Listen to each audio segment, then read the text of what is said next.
Le RG Podcast Minimalisme, c'est un petit rendez-vous quotidien. Autour de cette philosophie de vie, je te donne une idée que tu peux éventuellement mettre en place ensuite. Alors n'hésite surtout pas à t'abonner, ça m'aide énormément. On y va.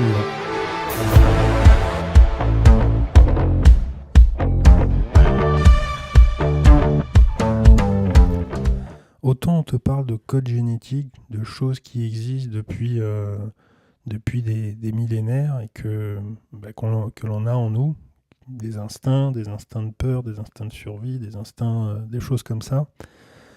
Autant il y a quelque chose qui est vraiment, je pense, qui date pas de... Voilà, ça a pas 200 ans l'histoire, c'est le stockage. Le stockage et l'idée qu'on en a fait depuis des années, parce que je prends l'exemple des supermarchés. Je pense pas que les supermarchés datent d'il y a 200 ans. Et on te met dans la tête que systématiquement, il faut que tu stockes chez toi.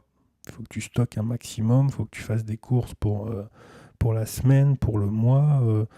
Et tu te retrouves avec forcément des choses qui durent et des choses que tu consommes immédiatement. Alors on parle de rayons frais et puis après on parle de conserves. Dans la majorité des cas, sur une semaine, il est rare que l'on consomme la totalité de ce qu'on a acheté. Ce qui nous permet derrière d'accumuler des choses que l'on se dit au cas où. On revient sur un peu ce phénomène-là et qu'on utilisera vraiment au moment où on n'aura plus le choix.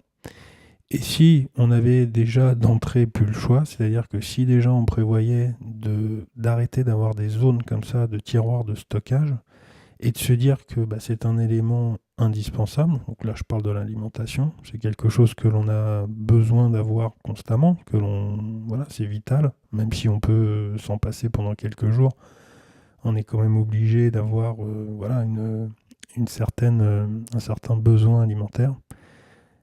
Je pense pas qu'on soit ça soit un fardeau d'aller faire ses courses, et je pense pas que ça soit un fardeau de se dire que tous les jours il va falloir réfléchir à comment on mange et ce qu'on mange et pourquoi on le fait. Ça devrait être naturel, comme c'est tout à fait naturel d'aller se laver ou de se brosser les dents. Ça devrait être naturel comme s'habiller, et ça devrait être naturel d'aller faire ses courses régulièrement et de créer ça. Alors c'est vrai qu'il y a des périodes comme ça qui sont plus compliquées, il faut trouver entre guillemets du temps, mais des systèmes qui existent maintenant de livraison, des systèmes qui existent maintenant de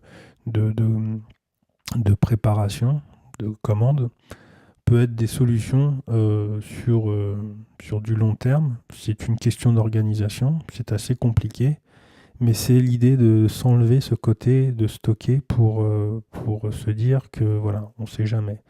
Le stockage, c'était dans des endroits ou des moments, soit parce que la personne, c'était son métier, il fallait qu'elle stocke, soit parce qu'on était dans une période où effectivement on manquait de certaines choses, donc il fallait rationaliser les choses.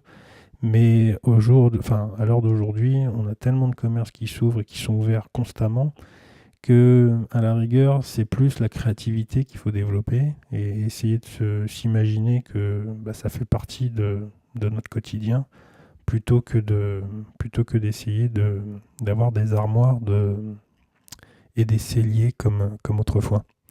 C'est tout pour cet épisode. On se retrouve sur mon compte, comme d'habitude, le compte Instagram, et puis sur ma page www.rgminimalism.cloud. Je te souhaite une bonne journée, et puis je te dis à demain. Salut!